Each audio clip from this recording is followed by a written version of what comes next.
Welcome to the Vault Excel. Thank you for joining me. Hello, Sammy P. Thanks for tuning in. This is a two-part live pertaining to the collapsed building in the Bronx, New York, earlier in the week. The engineer who gave an assessment of the building has been suspended. He misdiagnosed a alleged column as decorative, but it is believed that that column was not decorative. It was a major piece that would hold the building up. And the second part of this live is pertaining to the migrants in New York. Many migrants have made their way to New York. Some of them are staying at a hotel, and their time is expiring, and they don't know where they're going to go. Also, there's commentary that the food that's been served to these people, it's not good, and they've thrown it out. So one would say, well, when in Rome, you do what you have to do. Or do you feel it's wrong to feed people bad food? And then one would say, what is bad? I don't know, because I'm not there. But that's the second part of the live. This is a live pertaining to the status of the building, the people getting their items out of the building. That's also going to be mentioned during this live. Where are they going to go? What is the city going to do to provide help to these people?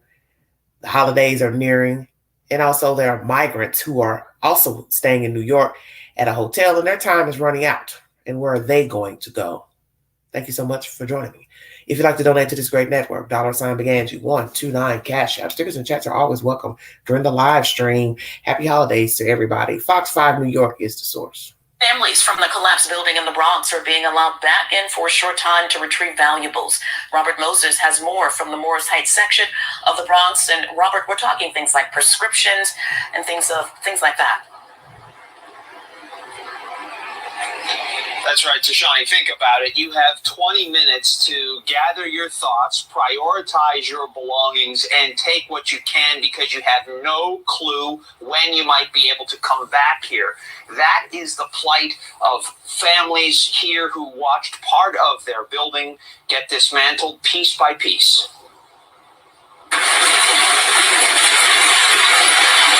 Piece by hulking piece, the damaged corner of 1915 Billingsley Terrace tumbled to the ground in a cloud of dust. This wood once formed the skeletons of apartments where meals were eaten, memories were made, lives were lived. On the other side of the building, Mecca Willis, a security guard, orchestrated another delicate operation, allowing tenants in a few at a time to get precious belongings. Just the people that live on this side, the damaged side, the collapsed side, is a lot more. When Monday's partial collapse happened, people who were home ran out with just the clothes on their back. Their stuff stayed behind. You can't get everything.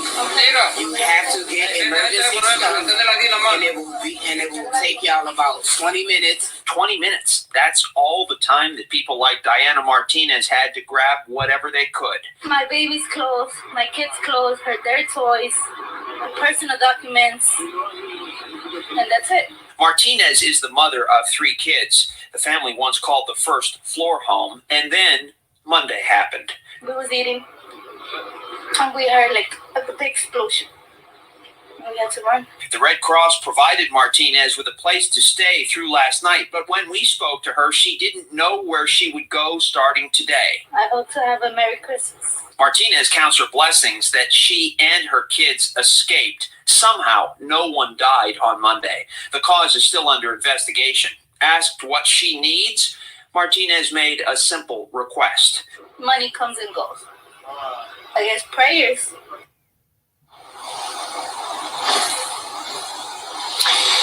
The city's Department of Housing Preservation and Development says that it will assist those who need shelter starting this morning. If you are in that position, if you need help, you can call this number, 212-863-7660. Again, 212-863-7660. And again, the city's Department of Housing Preservation and Development says that it will help those who don't have a place to stay. Tashani, back to you. Such a dire situation. Robert, thank you. All right. So is this a new number, or this is a part of the housing number? Because naturally other people call the housing for help or problems that are already, clients, tenants. So I'm wondering if this is a designated number or just the main number. Just curious. And what type of help are you all going to be offering? Are you going to be giving them housing vouchers, or are you going to place them in emergency shelters for the time being, and then still be working with giving them housing vouchers once they bring in all their said information, naturally, to get somewhere placed? Very interesting information.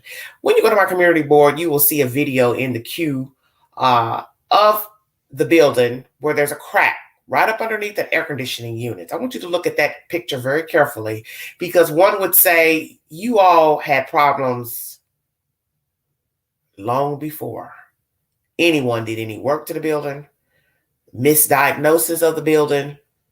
It was already a done deal. Because when you look at that crack, it's big. And naturally, the weight of an air conditioner would weigh down the foundation in which it's sitting on, which would be the window sill inside of the window. I don't care for air conditionings in windows for the obvious reasons. They are tacky looking. They are tacky. Whether they're in the window or they're built into the wall, they're tacky looking. And here in this situation, you have a building that's 7 floors, air conditioning hanging out of it. Just use deduction now. A building that's falling apart, a crack. Just imagine had those bricks came undone and the air conditioner fell out of the window and hit somebody over the head, fell on top of somebody's head. That's why air conditioners should not be sitting in windows in high structures. Now, as you've heard, this building, like so many other buildings in New York, it's an old building. It's almost a 100-year building. 1927. We're in 2023 coming out. So we're talking about almost 100 years. And at that time when they built it, they didn't have air conditioners. So you cooled off the best way you can. But the point I'm trying to make is, over time, the structure deteriorating, you're putting air conditioners in the window. Imagine how long an air conditioner has sat in that window. Probably been changed out God knows how many times. But the point is the pressure and the weight of air conditioner sitting in the window of a foundation that's already crumbling. Walking, moving in furniture, refrigerators, stoves, things that are heavy, furniture, back and forth, running, walking in a structure that's unsound. So I believe it was inevitable. Even before the engineer checked the place, even before the construction on Monday, a month ago, it was already a dire situation. I think the catalyst was whatever they were doing to the building, it just knocked that corner off. Prayers to these people that live in this building. Because when you look at the whole structure of the building, it connects to another building that's identical. So I'm assuming those people in that building also naturally have to leave. I'm assuming, because I don't really know if they're counting that building or not as the totality of all the residents or what. But nonetheless, it's connected. That's my point. And I feared the bulldozer going in, pulling off the rest of that corner, that it may shift the building and make the situation worse for those who had to go in and get their things yesterday. This content was uploaded a day ago. So yesterday, people were allowed 20 minutes to get their items. Not enough time to get your personal effects. You're rushing. You're not, you're probably exacerbated from the situation, crying, upset, want to scream, holler, hell, possibly homicidal. Because that's expected when you are pushed, your back is pushed up against the wall. But as you hear this lady, she was positive, but she possibly has help, has friends, has family. What about those who don't have any friends, don't have any family, don't have anybody that will take them in, could take them in? You see, there's always people who don't have the same situation. Maybe somebody has a situation where they can go stay with a mother, a father, a kid, or brother, or sister. What about those who have to leave the building and they have nowhere to go? There is no brother, there's no sister, there's no cousin, there's nobody but the help from the Red Cross. Where do those people go? And just imagine your worldly goods, which you can replace naturally, some of the items, but you want them because, as the one woman said the other day, they're mine. They're mine. They are mine. Might be the same lady that was speaking. They are mine. But you can replace, clothes, shoes, toys But it's just the principle. I have to leave this place with all my goods and go stay God knows where. For how long, I don't know. What's going to be the status of tearing the entire building down? The people being able to go back in and get all of their things out. How risky will it be to go get all your things out? Because naturally, as I just said, as you're moving about, you will cause the structure to deteriorate more by moving around in the building. Because you've already got a corner missing. Floor is missing. Then the wall is, that structure's gone. Bedroom to the bathroom, that's missing from that corner. What is the state of the other floors, walls inside of this building? Probably not good. Let's get to the business of the inspector who inspected this building. He has been suspended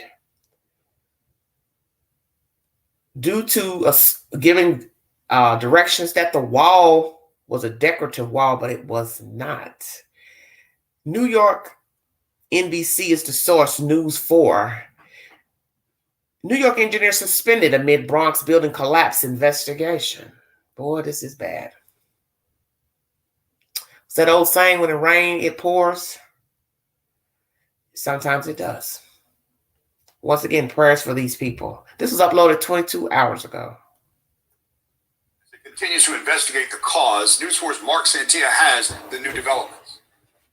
The city taking action today after they say a professional engineer made a crucial error here back in June. Building inspectors eyeing the failure of a support column in the collapse of a Bronx apartment building. The mayor's office suspended a licensed professional engineer who mislabeled a load-bearing column as, quote, decorative in June. On Monday, the building partially collapsed. These photos taken earlier today inside Flora Jiminian's business. She was inside when the apartment building began to crumble. In my office were two clients and another person that is working with us, and then I told them, listen, get out. J&G Multi-Services sits right next to the bodega that was buried under the initial collapse. Flora Jiminian has been helping the community here for nearly a decade. Thanks God we are alive, nothing happened, this is a miracle. But then now what I'm thinking, we need to move on. Keep going, but how can we do it? That is a question many in this Morris Heights neighborhood are asking. It's very devastating. Overall, between the demolition noise and the constant worry and wonder about another possible collapse, Osiris Guzman says sleeping is tough these days. It's been very difficult, just knowing the fact that I live next to the building that collapsed is also, affecting me as well. Because sometimes you're like, wow, if this could happen next to the building of mine, what makes you think it can't happen to mine as well? Every American, every New Yorker, every Bronxite should have the peace of mind that comes with living in a building whose structure is sound and stable. Today, elected officials gathered to call for more oversight and investigation to prevent this from happening again. Families are in danger. They live here. This is not a game. The city also saying they are now reviewing all of the licensed engineers' previous filings, 368 in total, in the Morris Heights section of the Bronx. I'm Mark Santia, News 4 New York. All right, NBC4 New York is the source. One guy speaking about being afraid because his building is next door. As I told you, there's a gap in between the buildings, but the buildings connect. You can see from an aerial view or drone view that it's a connecting building. So what's going to happen to that portion of the building? As I said, is that the same part of the building that is housing all the 150 something that have to be out of the building? Is he in that building or he's in another building? I'm curious. What do these people do? I'm sure many of you are glad you're not in this situation. So many situations you can be in life. This is that one you don't want to be in. Having to find somewhere to go, somewhere to sleep. And that's a horrible feeling, not knowing where you're going to go. You didn't do anything wrong, but you're now forced out of your home because of a poor structure. And now we have this engineer who's been suspended by the city of New York for giving the wrong rendition of a decorative beam that was substantial in keeping the building up. How did he make this mistake? Does he know what he's doing? Did he care? Or was it deliberate? Hell, I'll just tell him it's decorative, but I know that it's not. Well, we're going to dig a little bit into this engineer's situation. How it came to be that he got suspended. And you're talking about from June up until December. That's a long time. 6 months have gone by. He's still working a job, still doing inspections, and now a building has collapsed, and they're tracing it back to his recommendation of a beam that he declared decorative. Very interesting. NewYorkPost.com is the source, everybody. Thank you for joining me. New York City suspended the Engineers Inspection Authority after determining that a fundamental error may have led to the partial collapse of a Bronx apartment building this week. The state licensed engineer made a catastrophic mistake by labeling a load-bearing column as a decorative part of the structure in June in plans filed with the Department of Buildings, Mayor Eric Adams said in a statement. Adams and Buildings Commissioner Jimmy Otto said that they suspended the engineer's authority to inspect buildings' exterior walls and were looking to revoke the authority permanently. When those who are entrusted to keep us safe cut corners and make catastrophic mistakes, we're going to take swift action and hold them accountable, Hisner said. Our initial investigation into this collapse has made clear that the engineer involved has no business assessing the exterior walls of buildings in New York City, and we're taking action to suspend his ability to do so, he added. City officials say that the engineer had recently filed 368 inspection reports and that it was reviewing all of them. Oh, that's a lot of reports. Okay. As part of the investigation, we are reviewing all of his filings in New York City, a total of 368 facade inspection and safety program filings in the most recent cycle, and will continue that process until it is complete, Otto said. The buildings department will also re-inspect the 40 other properties the landlord owns to confirm they are safe. Very good idea. And I'm sure the people in New York thank you. Now, imagine that. The landlord of this building owns 40 other properties in New York, and they are going to inspect those, re-inspect them. Amen. The city said its investigation into the sudden partial collapse on Monday of the 7-story Morris Heights apartment building is ongoing, but that it found that the inspector had instructed contractors doing work on the property to remove bricks on the support beam, but not to install temporary supports first. So this engineer told them to remove the bricks on that beam that he deemed decorative, but not to install temporary ones first. Very interesting information. The collapse could have easily turned deadly, with video footage showing people running from the intersection as building debris rained down into the street. As it was, more than 40 families who lived in the building lost their homes, with many residents evacuated to a nearby school. So it went from them going to a school to, I don't know where else they went, because it's only been a few days, to now nowhere. In my last live, which was yesterday, I laid out a critical list of things that the city needs to do to get these people back on their feet. And one is the obvious: housing. They need pay cards for toiletries and items, clothing, so on and so forth. They also need transportation cards to get to and from work. And they're also going to need monies on a pay card for a deposit for the new place and turning on lights, gas, water, so on and so forth. Bethany Franco, who was once a reality TV star on the Real Housewives of New York, has given out $100 gift cards. And Bethany Franco, wherever you are, God bless you. That was a very wonderful thing to do, to give these people $100 gift cards to help buy, something for the meanwhile. But that's the whole point. Meanwhile, these people still have to be able to go to work, function, go to school. And this is a lot on a person to have to deal with this when they have to work and go to school and also take care of children.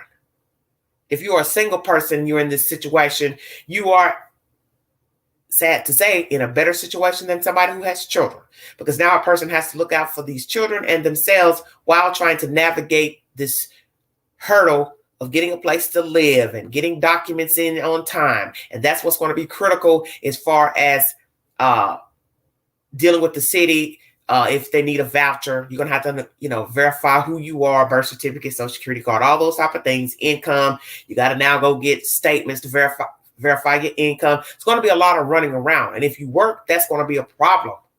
Then you got to think about people who may have had their children in daycare. Just a lot to deal with. Children in schools. What the place that they were housed, was it near the schools that their children attended? Now they don't even have that. It's a bad, bad situation. Bad is possibly putting it lightly, but horrific. This is horrific because you're talking about a building collapsing. People out. By the grace of God, nobody was harmed. There were businesses on the bottom level of the building. As you heard a woman speaking in the beginning, she had a business. I think it was a tax business or something on the bottom level. But she was also speaking very positive about moving forward. But how do we? And that's right. How do we? How do they move forward? Very carefully. Because this is a pivotal time for people to snap off and lose their minds. And it's the holidays. And we learned this with Katrina. So many people killed themselves after Katrina. They became alcoholics, drug addicts, got involved in felonious behavior, crimes, because they lost their way. And this happens when people get shifted and moved around to places they're unfamiliar with, locales they don't know anything about. Some were moved up to New York, Maine. Those people aren't familiar with that type of life. They lived in the South all their life. They don't know anything about living in New York, Maine, moving to a colder climate, don't know anybody. They may also have been moved in places that they demographically can't identify with. A lot of Black people lived in Louisiana, in New Orleans when it flooded. So they don't know anything about going to some far off town up at the coast, and it's predominantly white. So you have to think about all those things when you're rehousing people and putting them in places. Are they going to be able to survive? Are they going to be able to navigate? And we heard this many times with the Katrina situation. Those people failed miserably. They could not wait to get out of wherever they were taken, bust. Wanted to go back to New Orleans, even though they knew the propensity of it happening again. But they wanted to go back. Then you had the others who said, I don't want to go back. I've had enough of that. Don't want to go through that again. And naturally, if you live in a flood zone, anywhere flat, there is the propensity to get water infiltrated into the city, towns, and flood. Now, as for this situation, Florida is a flood zone too, because they're surrounded by water on that little island. And it has flooded before. But you just don't hear buildings falling. And so anybody living in New York City should be very leery of the structure that he or she is residing in, because there are many buildings that are old in New York, 100, 80 years old, 90, all the way down to 10, 21 years old. And I would be very leery of any structure, because those are the things you just don't think about. Oh, my building could collapse. But just like the building that fell down in Florida, that building was built in what, 1980, 81? And look what happened to it. Same thing. One side comes crashing down. Allegedly, the support from the bottom of the building and the deterioration of the foundation from salt water, allegedly. So anybody down there living in a skybox should be leery as well. See, you just don't know what situation you're going to be in. Whether it be a hurricane, flood, high waters from rain, extensive rain, you just don't know. Earthquake, sinkholes, falling structures, you don't know. Prayers to these people. Right now, New York has a migrant problem. Let's talk about that. since we are on the subject of New York. Thank you all so much for joining me. And also, before I get into that subject matter, about the engineer, what is going to happen to him? Is he going to come forward? Because naturally somebody's going to find his name. They're going to put him on blast. People will wait to see if he will respond to the allegations. What if we find out that the other 368 inspections he has done, they are not accurate? Will the city file charges against him? That's another thing. What will his mindset be? Because eventually people are going to find out who he is. He's not going to want his name out there. And what will his explanation be to why he gave this rendering back in June of this building? Not give up the adequate supports, remove the beam when it should not have been removed in the first place. What will his response be? Will he give a response? He might not even give a response because the news people are going to find him. They're going to end up following him to his home because now he's been suspended, so he doesn't have a job unless he finds some other side work to do, or maybe he's doing other side work. I don't know. Imagine that. Now we're going to have news reporters sitting outside your house asking you, hey, what happened to that building? You're the one that gave the okay for this construction workers to do this and this. Now the building is partially down. How do you feel about that? Imagine people running up to you with cameras and microphones asking you, why did you give that rendering? Are you not a professional or you don't know what you're doing? What is he going to say? Will he be mad, angry, start cursing, fussing? Now imagine he has a family, bills to pay, naturally. Now his family is going to be in the loop of his mistake he made. See, that's the gist of the story pertaining to things like this. One thing begets another. And some people are going to say, I don't care what happens to him. I don't care what happens to his family. That's on him. Did he deliberately give the wrong rendering? Because some people might say, well, maybe he just didn't know. And then somebody will say, well, how long has he been working?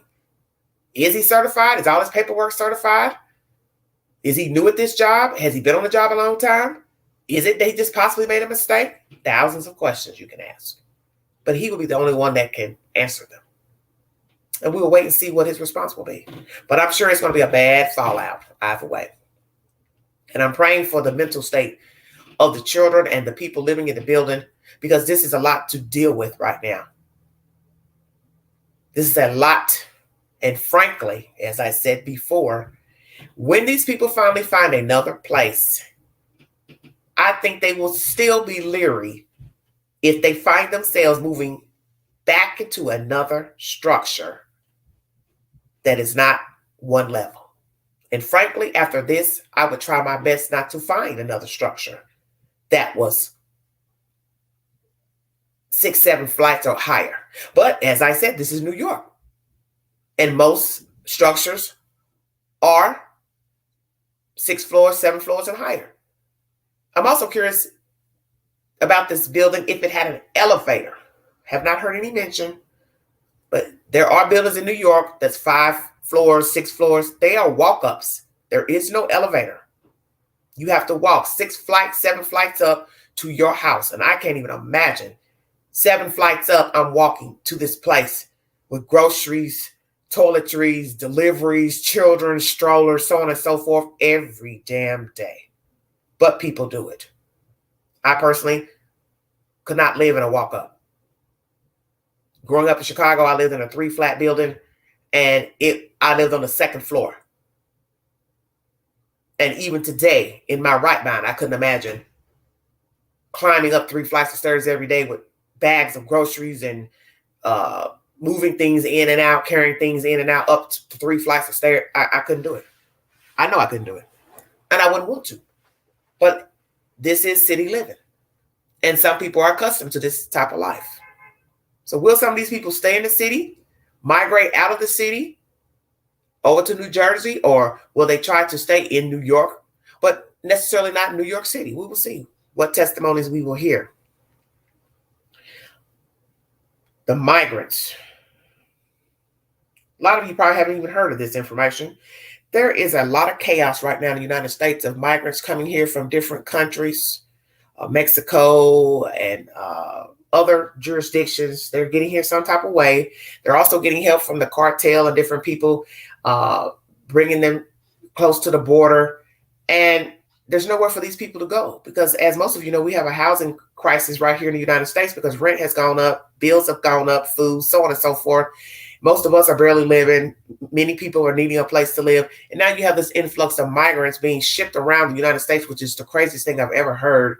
And New York has become a hot topic besides Texas and California. But New York is the hot spot now for migrants. And some of those people have been housed in a hotel and now they have to leave because their time is expiring. What in the world is going on here? Fox 5 New York is the source. This content was uploaded 2 days ago. Thank you for joining me. This is some dire business here.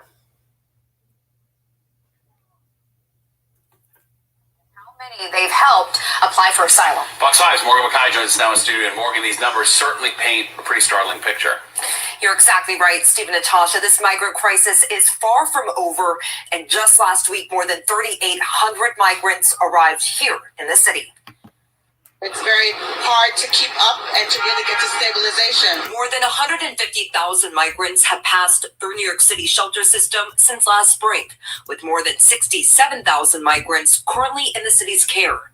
The city does not keep track of where these migrants go after they leave, but they say they have helped more than 21,000 migrants apply for asylum. When I was at the Roosevelt last night for a coat distribution and had the opportunity to give away, I think it was over 2,000 coats to children that are here. This comes as the city continues to plead with the federal government for more assistance. The shelter at the Floyd Bennett Field, which can house up to 2,000 migrants and was only opened about a month ago, is already housing around 1,400 people. We know that probably before the end of the year, Floyd Bennett Field will be at full capacity. As the city runs out of room to house migrants, they've also been continuing their push with the state to lift the right to shelter mandate, which requires that the city provide shelter to anyone who needs it. Officials are currently arguing in court that this 1980s consent decree was never meant to apply to migrants. In response to this growing legal battle, the Coalition for the Homeless released this ad on Thursday. If New York's legal right to shelter is dismantled, thousands will be forced to live on our streets and in tents and pamphlets. Imagine. Is that the New York we want? But groups like Coalition for the Homeless and Legal Aid have been urging not only the federal government to do more, but also the state. A spokesperson for Governor Kathy Hochul said, quote, she has invested nearly $2 billion in state funding for shelter and other resources, successfully pressured the Biden administration to grant TPS for Venezuelans, and opened up nearly 8,000 beds for migrants on state-owned or state-funded sites. Ex-Governor Andrew Cuomo, who resigned amid numerous scandals, also had his own criticism for his successor. It's an abandonment by the federal government. It's compounded by the state government, which is missing in action. Now, Cuomo also went on to talk about the fiscal impact the migrant crisis has had on the city and state. But just as a reminder, taxpayers are still paying for Cuomo and his administration's legal fees, which has so far cost New Yorkers more than $20 million. This includes a federal probe into Cuomo's handling of nursing homes and the sexual harassment lawsuits lodged against the former governor. Steve, Natasha. All right, Morgan, thank you. All right, everybody. So I guess they're saying, Cuomo, you don't need to say anything since we're still paying from your last stay as the governor. Very interesting information. This is where this is a problem with this migrant issue and housing these migrants at this location. Okay, think about what you're saying, New York City.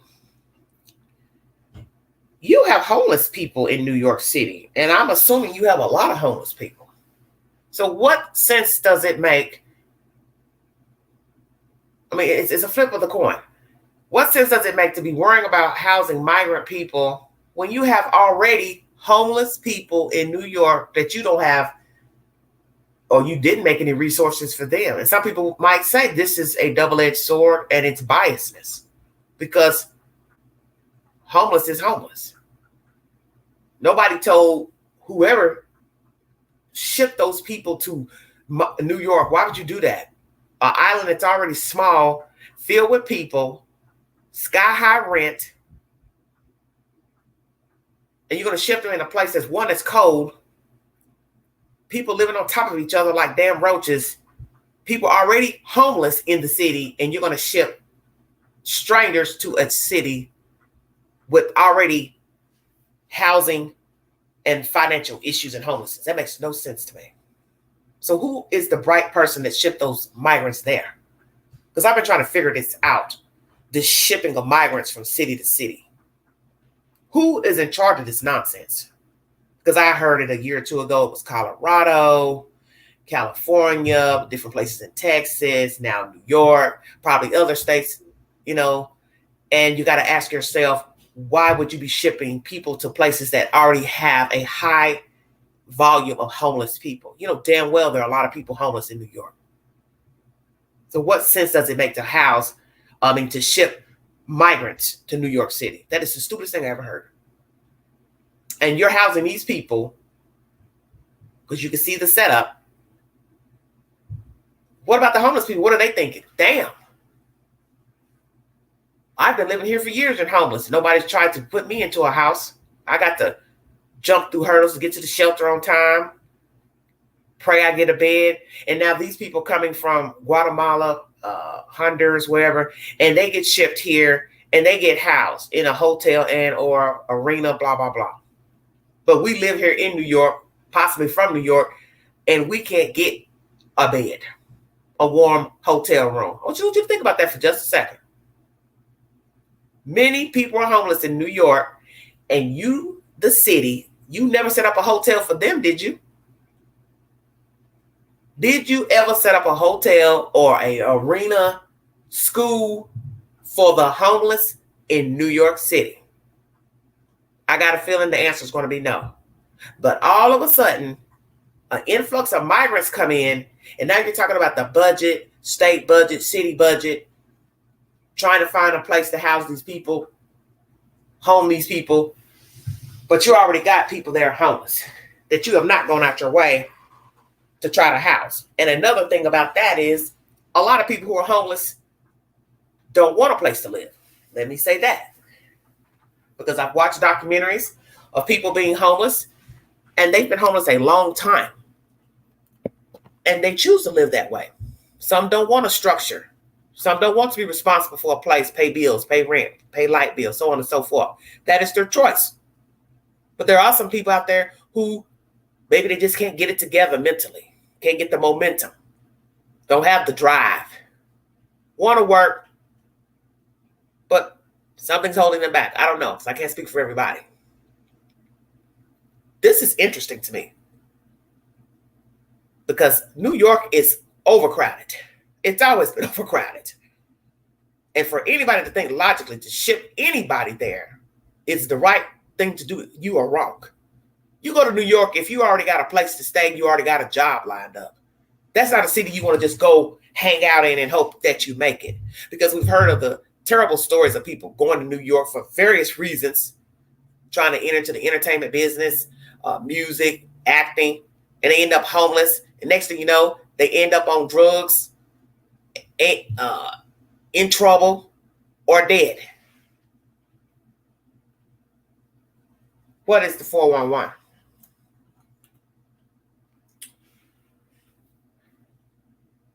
This story continues pertaining to the migrants influx in New York City. Fox 5 New York was the source of that information. No room at the inn. As holidays approach, migrants face eviction from New York City shelters. This was uploaded 17 hours ago by Associated Press. Thank you all for joining me. Prayers for New York. Lord have mercy. This is some hot mess here. Let me read you the bio in this article. This was uploaded December 16, 2023. Thousands of migrant families living in New York City's emergency shelter system are being told they need to clear out with no guarantee they'll find a bed elsewhere. Homeless migrants and their children were limited to 60 days in city housing under an order issued in October by Mayor Eric Adams. 60 days. So I'm assuming their 60 days has come to an end or coming to an end. Associated Press is the source, everybody, if you need verification of this information.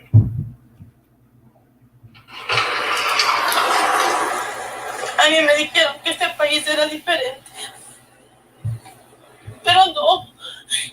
As Karina Abando walks her son to school, she knows the clock is ticking. The 38-year-old migrant from Ecuador moved into the Row Hotel, now a New York City shelter, 3 weeks ago, but now she needs to find a new home.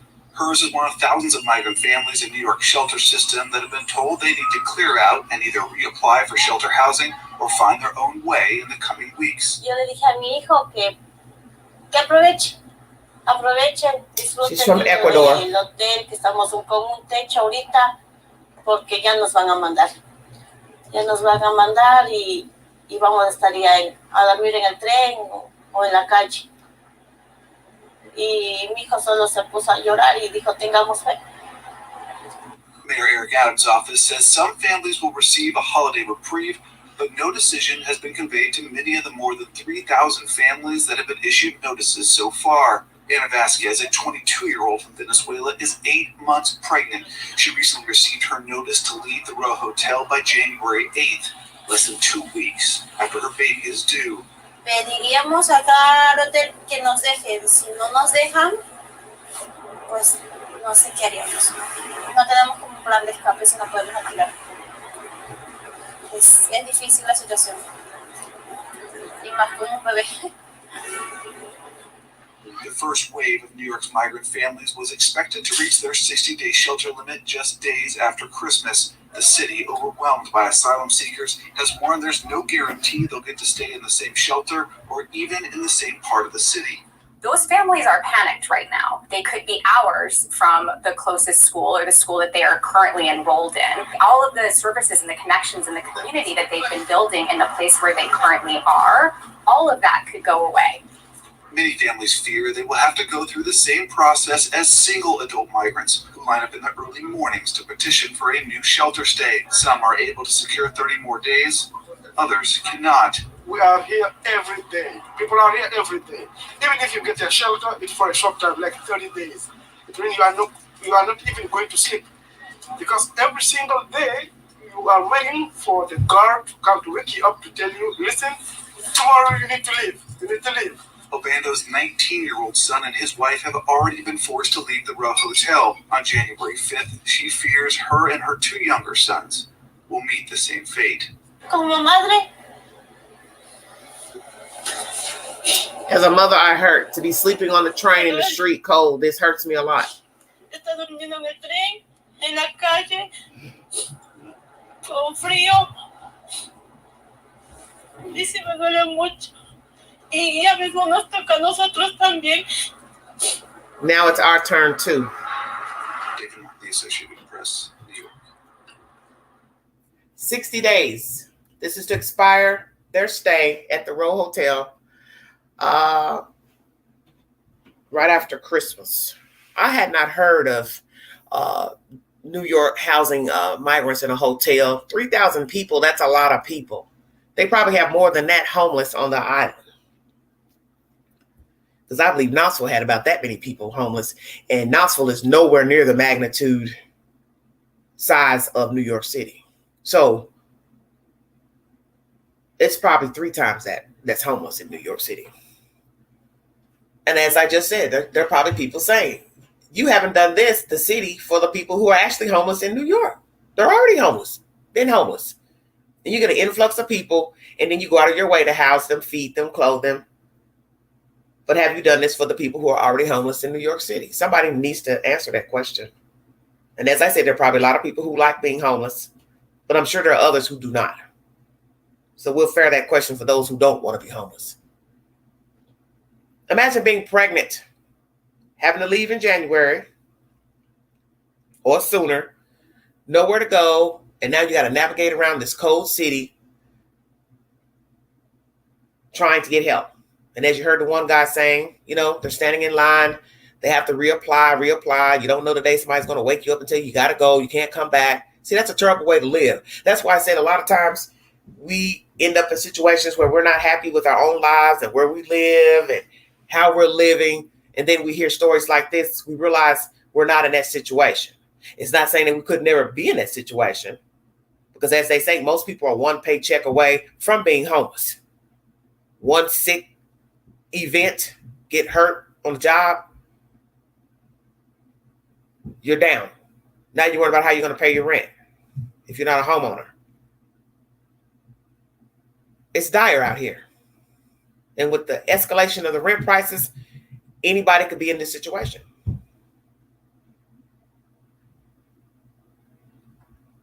There's also commentary about the people who are homeless, these migrants, throwing out food.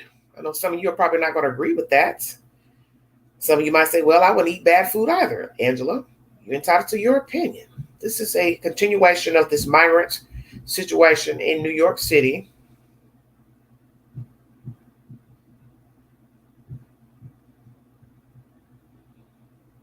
How do you feel about the migrants getting bad food, allegedly, and throwing it out to the dumpster, trash bins?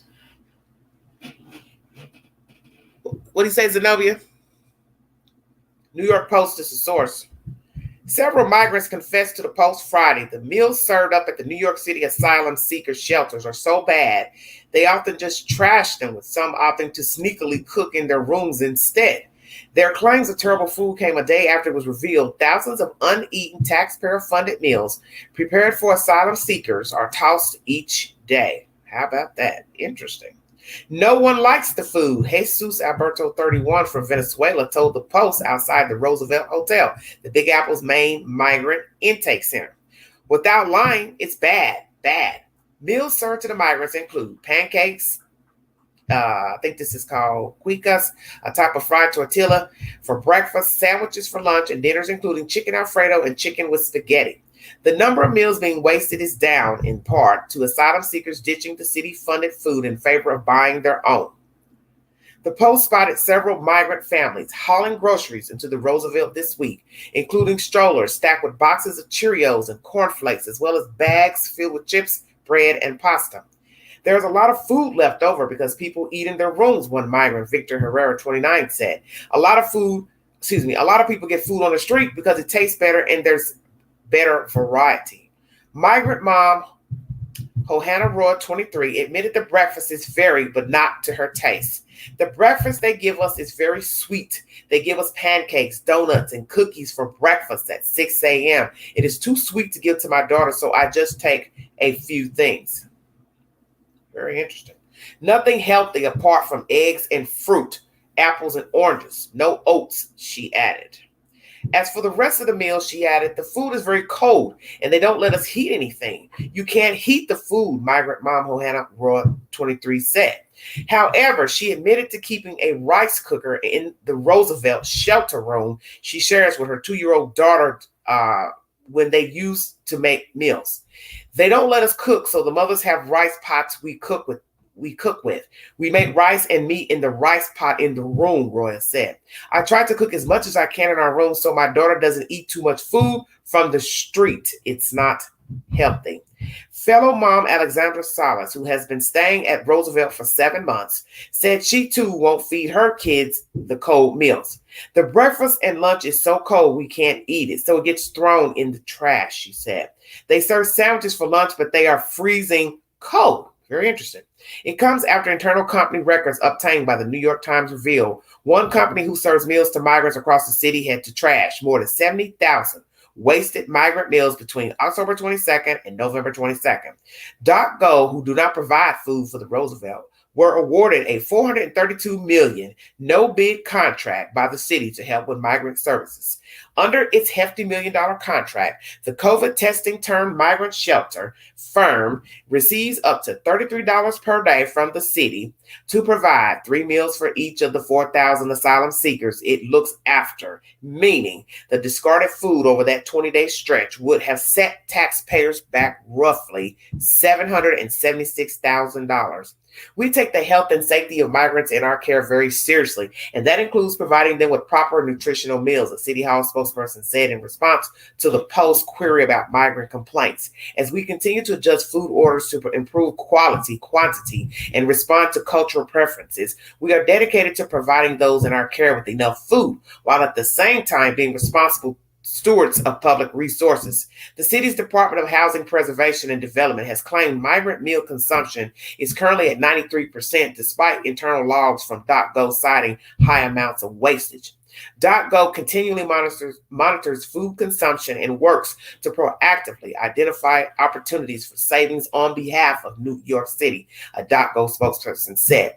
The cost of all meals is passed through directly to the city without any markup, and the majority of the meals are procured through nonprofits, minority and woman-owned caterers, and other small businesses. NewYorkPost.com is the source. So we have migrants staying at this row hotel that's about to expire. Then we have this information here about migrants staying at this Roosevelt. Let me make sure I repeat that correctly. It says the post outside the Roosevelt Hotel, the Big Apple's main, this is, lost my place. I guess their main hub. This is strange to me. 4,000 plus people. So this is obviously somewhere else, I guess, where the people live and stay and cook in their rooms. Let me see what this, this is very interesting. So what's the truth? The food is good. The food is not. Well, what's going to be sad is yes, taxpayers paying for this food. It's being wasted, however much is wasted, because it's cold. Well, common sense should tell you, why would you be serving cold food? The only food that should be cold is milk. Milk with the cereal. But as far as anything else, why would a sandwich be cold? I don't understand. That makes no sense to me. You don't want to eat a cold sandwich. You know, some sandwiches we do eat cold, some we eat hot. So what's the truth? Is the food not cooked properly? Is it hot food that ends up being cold? I'm trying to understand. Welcome, immigrant, to how the USA homeless get treated here in America. I said, no, but I'm just saying, I'm trying to understand. Is it that it's hot food served cold? Cold food served warm, hot. That's what I'm trying to understand. Is the temperatures backwards? So obviously there's a migrant issue in New York City, as it is in other United States towns and cities as well. As I just said, why would anybody ship these people here to a colder climate when, one, they came from a warmer climate? Honduras, Mexico, Venezuela, so on and so forth. Makes no sense. You're going to send them to one of the worst cities in America to go to with harsh weather, harsher living, higher bills to pay. You don't send them to places like that. That's stupid. You send them somewhere here in the South. That would make more sense. Not saying that we want to be overcrowded with migrants, but just saying that would be easier on the people to try to navigate. Because I think it would be hard to get used to living in a colder climate when you're from a warmer climate. You're not used to bundling up in heavy clothes all day, every day. And as I said before, what about the homeless people of New York? They haven't been afforded this treatment of getting housed and a place to sleep. So I think I would be kind of, perturbed if I was a homeless person in New York and I've been homeless for a while, couldn't get a place to live for whatever reason. And then here comes a migrant. They're sleeping in a damn hotel. This is deep. So what are you all doing for the homeless? Because, you all get very extreme temperatures in the winter. And that time is going to come where the temperatures are going to dip down below zero. And what in God's name are you going to do?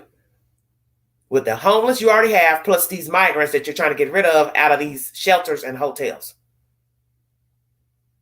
This is bad, bad, bad, bad.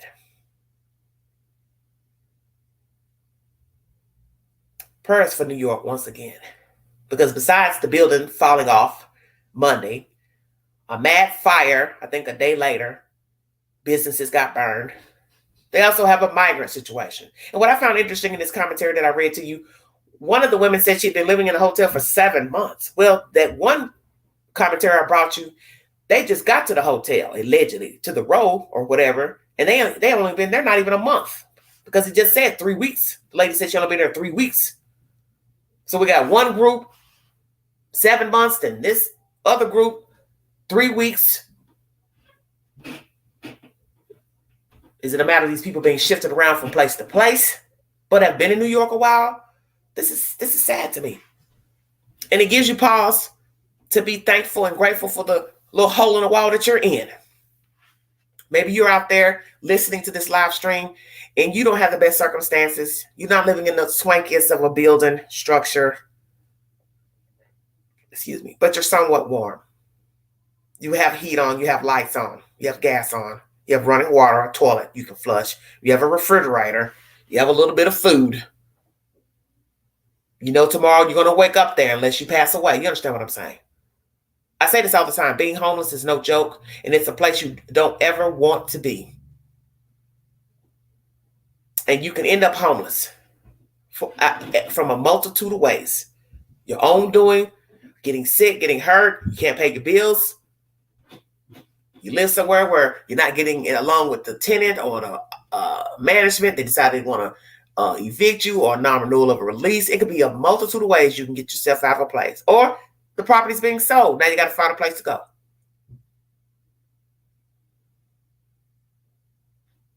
But I don't understand this here. This New York shuffle of migrants makes no sense to me. That would be the last place I would ship people. And I find it very baffling that anybody would say, hey, let's go ship some people to New York, of all places. That's the worst place to send somebody. Crime, harsh weather, harder living, buildings falling down. Hello? Hope those migrants are staying woke, because I'm sure they heard about the building falling down Monday. Oh, hell no, we don't want to live here. Their buildings aren't even up to par. So that's why I said, why in the world would anybody want to ship somebody to New York, of all places? That's not a place I would ship a person. I don't think I would recommend it to somebody that's going to school trying to get an education. To the university, maybe. But there's schools everywhere. Unless there's just something special about a school in New York, you want to study a certain field. But you get what I'm saying. The struggle is real there. And those people are barely living up there. And as one woman said in commentary I played yesterday, we live here in this building, the one that fell, paying $2,000 in rent or so. That's a lot of money. And it's a lot of money if you're paying for a rundown ass shack.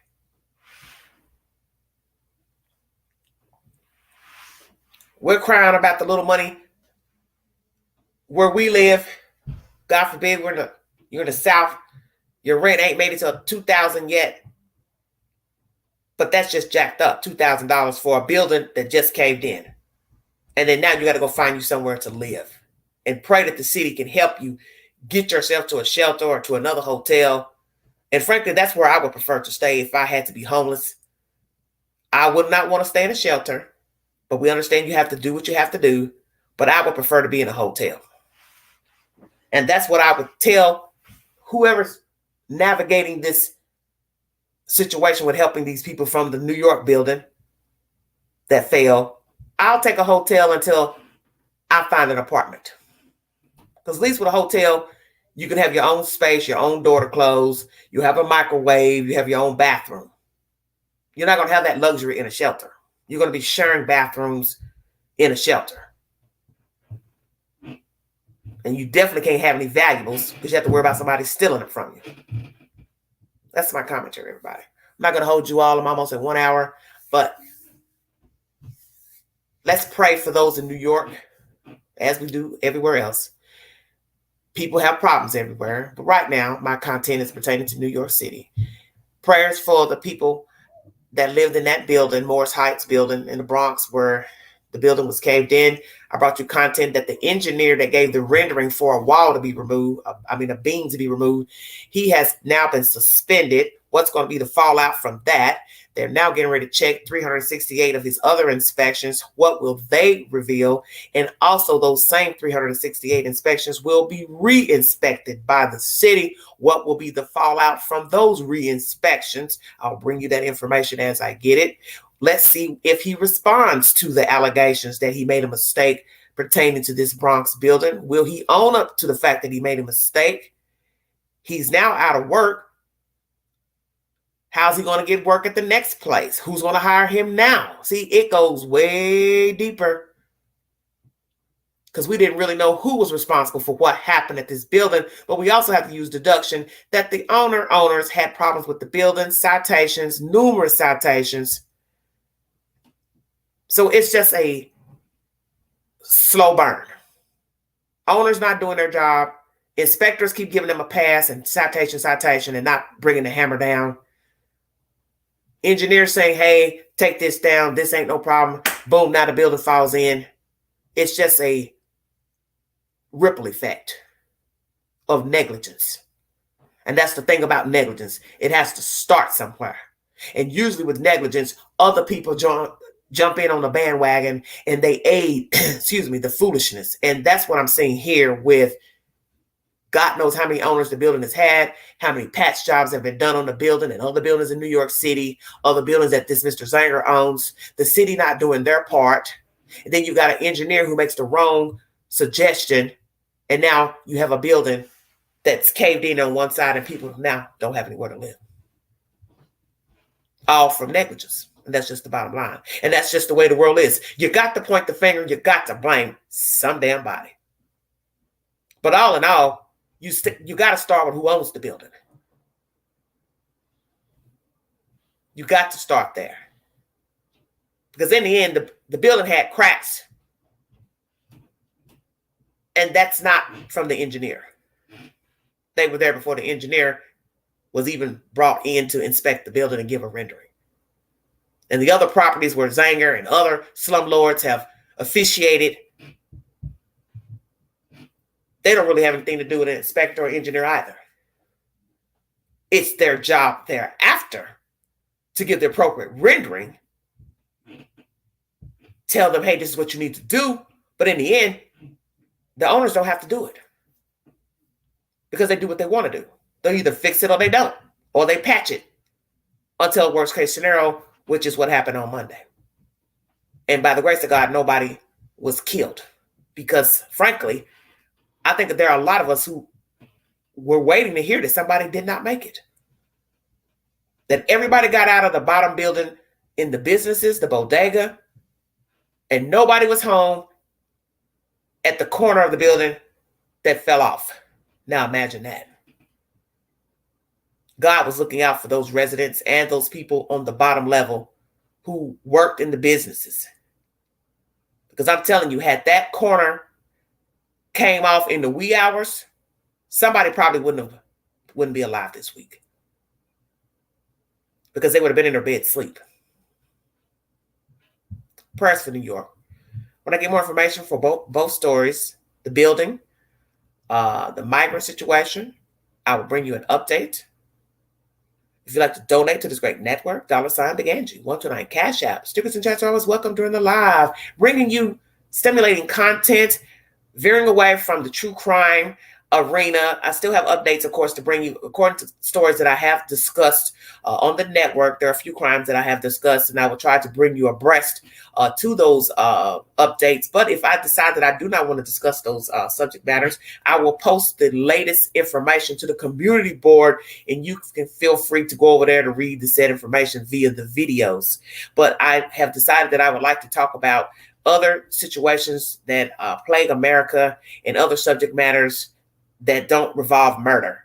And as I had said to many people who have followed this network, I started this channel just talking about basic things that go on in the world, my own life, and it didn't have anything to do with true crime. I talked about relationships, my plight into dating, just basic conversation. And that's what I want to do. Because in this world, we have so many things that we can discuss and talk about, things that we can ride or die for, be a right fighter for, and it doesn't have to be about death. Because frankly, talking about death every day is depressing. And I also believe that you can summons the devil by talking about dead people all the time. And that's just my personal feelings right now. I don't want to talk about death every day because I feel like it's an omen to talk about true crime every day.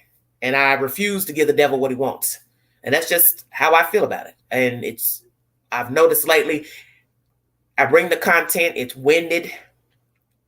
Nobody's listening to the content. People have unsubscribed for whatever reason. And that's something else I was saying to myself today. You can't win. I do all this research for the videos, yet nobody watches the videos. You say something they don't like, they unsubscribe. You bring somebody on the panel to speak, they unsubscribe. They don't like the guest, they unsubscribe. You give somebody a chance to speak. May not have even dealt with the person. They get mad. And I thought that was strange. A year ago, let's go ahead and clear my throat before I get off this air. And I thought to myself, well, that's kind of hypocritical. You say, well, you don't let nobody say anything. You don't like their opinion. But then when I did let somebody come up and give their opinion last year, a certain young lady who was affiliated with a GoFundMe for Summer Wells, everybody lost their mind and unsubscribed. A lot of people unsubscribe because I let a certain person come up here and speak. But yet some of you be the same people to say, oh, I don't let anybody give their opinion. Well, I let that person give their opinion and you got mad. You got mad because you had a problem with that person.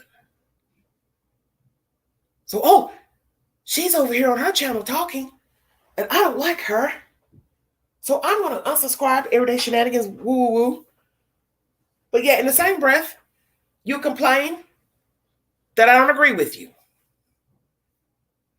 That I don't agree with your commentary, your opinion. But then when I let somebody come up and give their opinion, you're still complaining. So this is what I've learned about it.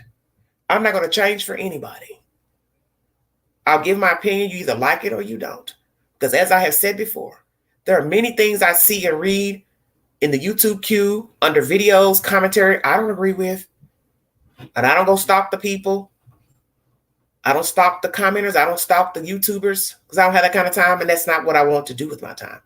And I don't want to be bickering back and forth with YouTubers, commenters, because that's not why I signed up for YouTube. And I've let that be known from the moment I started talking about true crime. Some of you are into that. You know, the constant bickering with people, bickering with, other commenters, trying to find them and hunt them down. You're bickering with the people in the storyline. You're trying to hunt them down and you're sending them nasty messages and wanting their emails so you can stalk them and go into their Facebook pages and do all that. I don't have that kind of time. And I refuse to spend my time doing that type of foolishness. Because as I just said, you can summons the devil with that type of nonsense. And I'm not partaking in that. I'm not about to stalk a YouTuber. I'm not about to stalk a commenter. Because I don't rock like that. And some of you are down with that type of behavior. And that's the one reason why a lot of people on YouTube who watch my videos or used to watch my videos, they don't care for my demeanor. Because I don't want to kiss your ass. And I don't want to kiss other people's asses. And that's all I've seen pertaining to true crime. Bone carriers. Going to one network carrying a bone, getting mad because of what you heard over there. Then you come over here. Oh, that ain't what they said. And that's not the truth. And then there's a problem. I unsubscribe because you don't agree with da-da-da-da-da. But yet, isn't that what you accuse me of? I don't agree with what you think. But I'm not hunting you down. I'm not stalking you because I don't agree with you. So I've told myself, I'm not getting into that. And I'm not going to get into that. I don't know you from a can of paint, just like I don't know the YouTubers. I don't know the people in the true crime stories, the real people behind the crime. And I'm not getting ready to sell my soul to the devil just to get likes and views, money from YouTube. For what? To get a fucking headache, to get a strike against a channel. All the foolishness that comes with just bringing content and an opinion. It's not even that serious. Because in the end, I don't know you and I don't know the people in the story. And I'm not getting ready to lose my mind and have a stroke just because I made a video and said something somebody doesn't like. As I said, I hear and see things every day in life I do not care for. But I do not have to act a monkey's ass because I don't like something somebody said. And I put in a lot of work when I make my videos. I do research before I go live.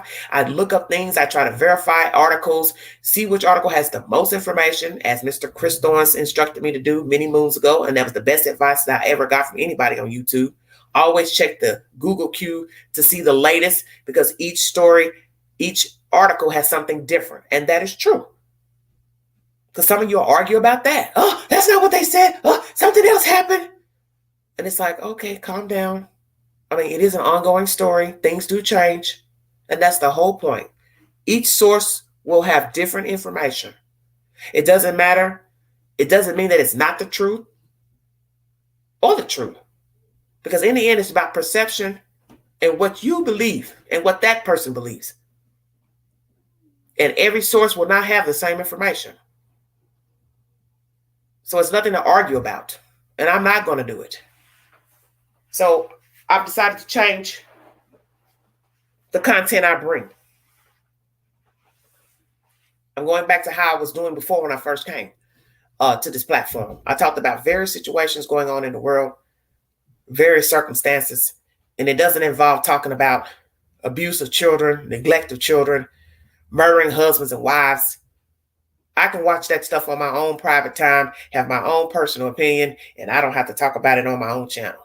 And it's less stress for me.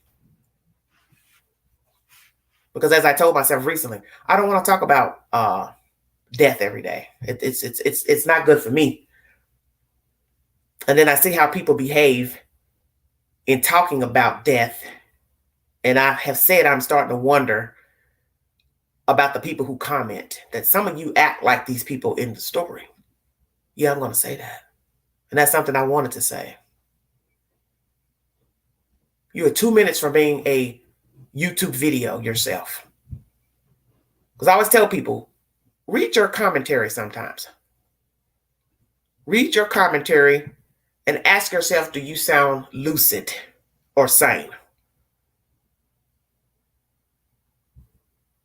Do you have a screw loose? I'm just keeping this real.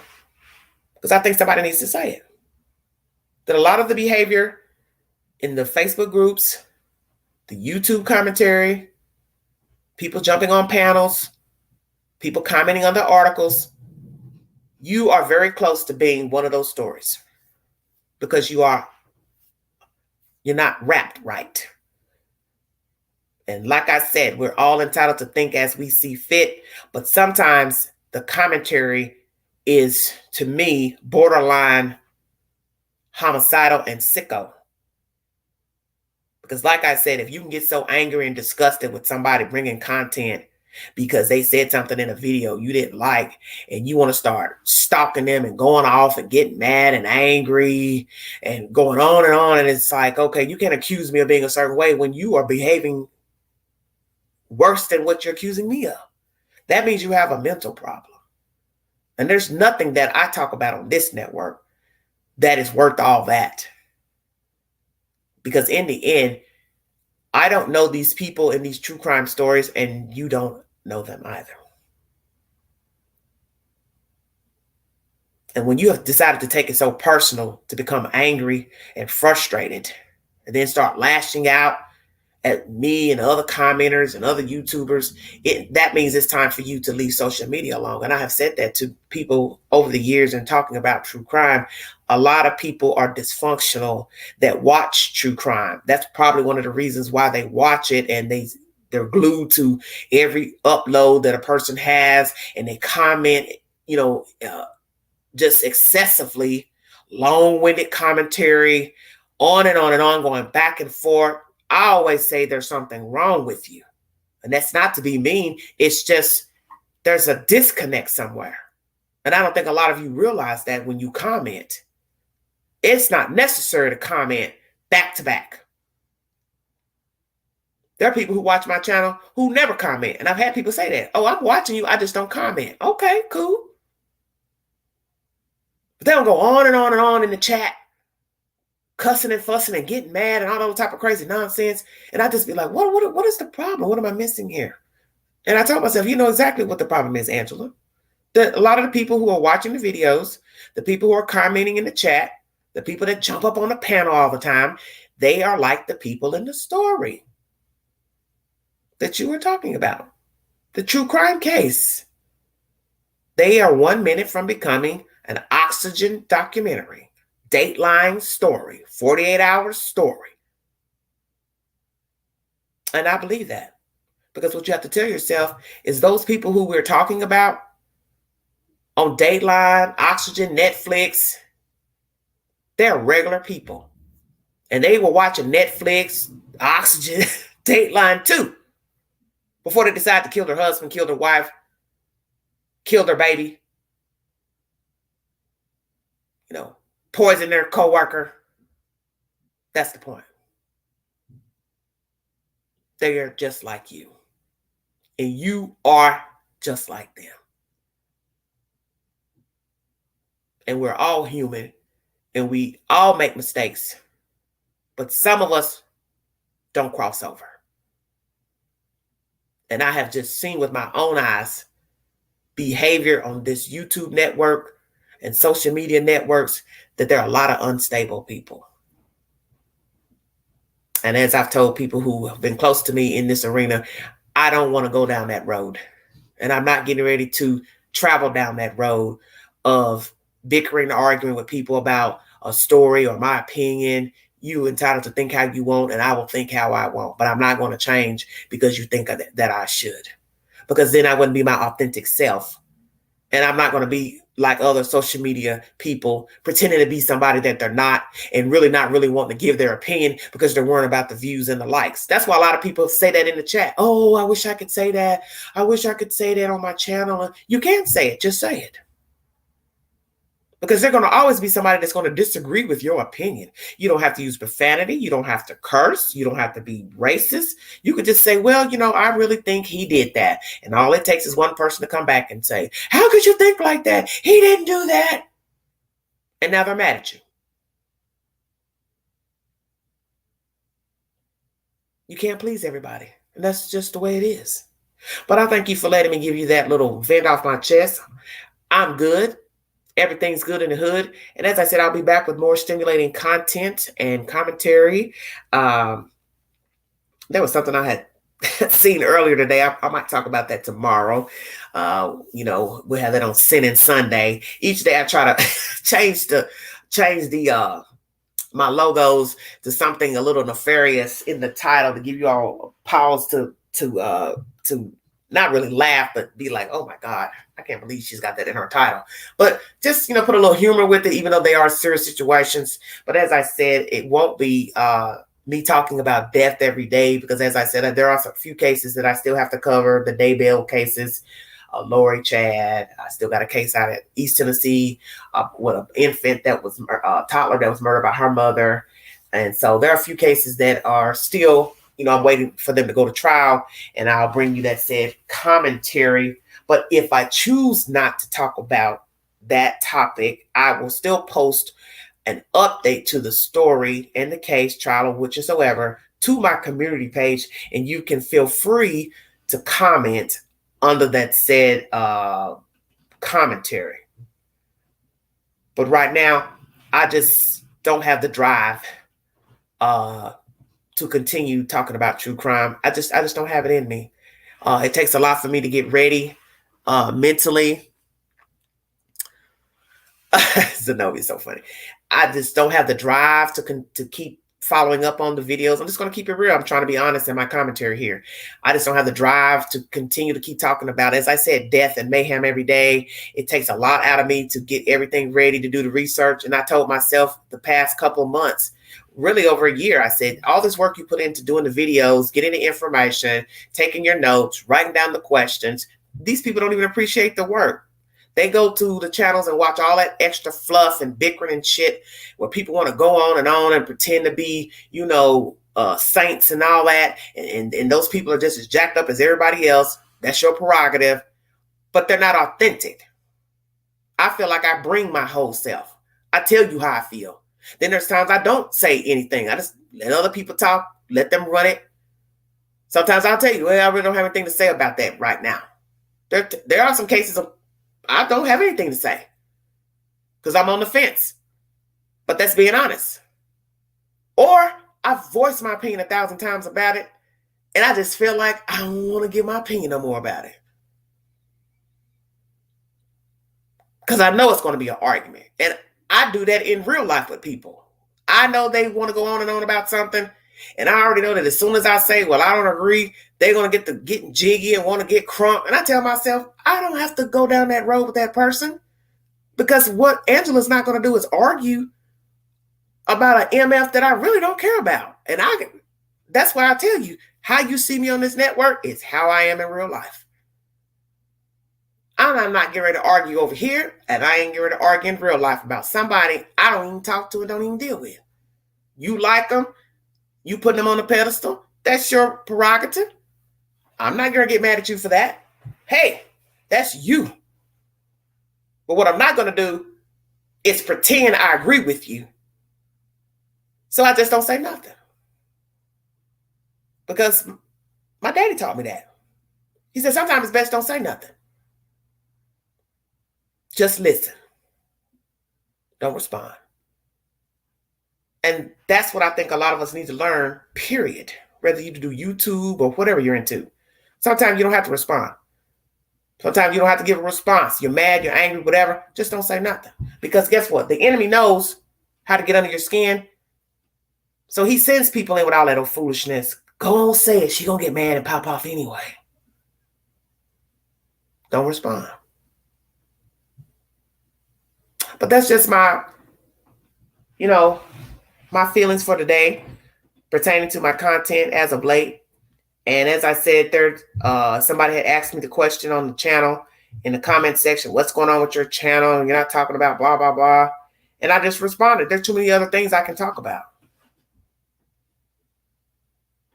There are real people out here with real problems. And it's not about them getting hacked up, chopped up. It's not about them going missing, their child missing. All of that's depressing to me. And I just don't want to indulge in that every day. I just think I'm going to say this. I think it's an omen. You're summoning an omen to every day talk about death. I just think that's a bad, bad thing. And I'm not going to do that. I'm not doing that anymore. Thank you, Miss Zenobia. You all have a wonderful weekend. I put up a movie suggestion, Bad Samaritan. Oh my gosh, please check out that movie. It is playing free on Pluto. It is a good movie. And it's one of those stories, it's fictional, but it goes back to that one thing begets another. How you start may not be how you finish. Get yourself started and doing something you ain't got no business. The next thing you know, you're now in a whole different bowl of Cheerios and you can't get your way out. Please watch that movie, Bad Samaritan. It's on Pluto. And I watched another crazy movie late last night. And I believe it's on Pluto too, because I was going through the Pluto queue trying to find something else to watch. And I can't even think of the name of it. If I find it, I'll post it to my community page. It was a mind boggler. I was ready to cut it off last night because I had just got so sick of the main character acting like he was crazy. It's a revenge movie, but it's like they write these scripts and I just be cringing and holding on like, will you get to the point already? That's how I felt when I was watching this movie last night. Oh my goodness. But it was a pretty good movie too. But I'm telling you, nothing compares to that Bad Samaritan. That's probably one of the best movies I have watched all year. And it is just as good as The Ones Below. That's about a couple in London that find a bag of money in their tenant's apartment. He's found dead. And then they go to clean the apartment out or whatever they want to do. And they found this bag of money. And then somebody comes looking for the money. Oh God, that was a good movie. That's not The Ones Below, but that's another one. The Ones Below is about a couple. I think she's pregnant, about to have a baby or something, and the lady downstairs loses a baby, and that starts up a bunch of commotion with the neighbors down below. They were renting an apartment to these people down below, or vice versa, however it went, and or they were their tenants. I can't remember how it went, but anyway, it's about motherhood and one of the women lost a kid. The people in the downstairs apartment lost their kid. So they felt some type of way when the lady and the husband upstairs end up getting pregnant. Oh my God, it was crazy. And that's the one that's called The Ones Below. So check that one out. And please check out Bad Samaritan. Oh my God, that movie is so good. Thank you all so much for joining me. I'll talk to you guys later. I'm just ranting on and on. Happy shopping. Be aware of your surroundings. Ladies, don't shop at night. Take somebody with you. If you have to make some extra trips back home to drop off bags, do that. Go back out shopping. Keep all your parcels in your trunk. Don't leave anything outside. Have somebody pick up your packages when you're ordering online. No boxes outside so people know what you have purchased. Keep your doors and windows locked at the house and in your car. Don't leave anything out on your seats. Thank you for joining me, everybody. You've been listening to the Vogue XL. Happy holidays.